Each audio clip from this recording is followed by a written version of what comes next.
When I look out at the students, I see a room full of kids who are coming from where I came from, essentially. So maybe they have it as rough as I did, maybe not. But when I look at them, I always feel this intense sense of urgency about why it is that I'm doing what I'm doing. I try to really message to the students that it's not about the task in and of itself. It's not about today.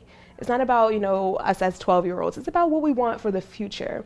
Growing up in Philly, I'd never really realized just how different my experience was from the rest of the world. My mom struggled for many years with addiction to crack cocaine, and it affected us. She was already a single parent. Her addiction just meant that we were even poorer than we would have been otherwise. The only times that she was ever able to stay clean for any amount of time was when we lived in homeless shelters. From kindergarten to 5th grade, I went to 6 different schools.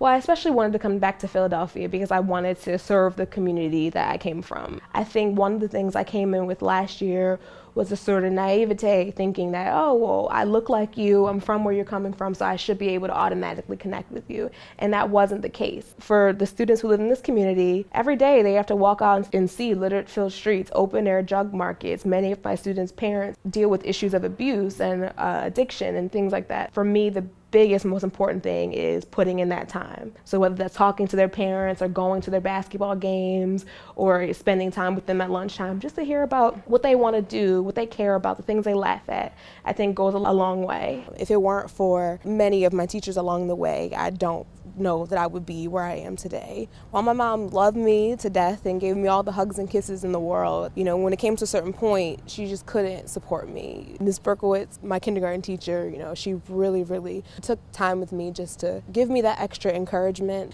Or to the teacher I had in 3rd grade who later offered to adopt me, Mrs. Wilson. She didn't know that what I was going through exactly, but she talked to me about giving me coping strategies because she knew something was wrong. Mr. Fisher, he taught me throughout high school. When I think of the people who were most influential in my life, from SAT tutoring to coming up, helping me bring my things up to college, they really served as the family that I didn't have. For me in particular, I see myself as being a role model, like living proof of what is possible.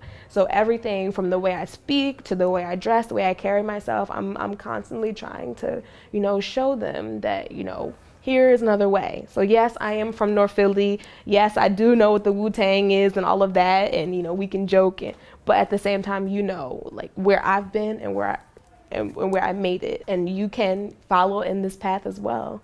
Inspirational things that I witness are when kids really realize that they are capable. And once they have that confidence of doing something well, to see the look on a child's face when he gets his paper bag and it has 100 on it or has a sticker or something, or even to hear that positive feedback from me, that was a great answer. Seeing that confidence really building in them is something that is it's priceless. I know that they're gonna go forward, on this winning streak. My senior year of high school, Mrs. Shoemaker, she sat with me day in and day out, late into the night, filling out 21 college applications. She was really influential in making sure that not only the aspiration was there, but then follow through. I got the email and I just bawled. I called my mom, and my mom's like, "What's wrong? Why are you crying?" I'm like, "I got into Yale." And she's like, "What?" She says to me, "I knew you were smart, but I didn't know you were that smart."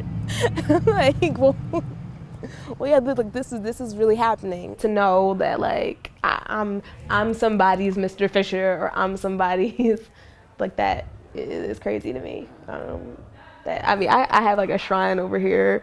I got poems, I got a song, I got all kinds of pictures and cards, and the kids bring me all kinds of stuff all the time. It's very emotionally draining, intellectually draining, but at the end of the day, I know that I'm doing something worthwhile, so I don't mind giving of myself.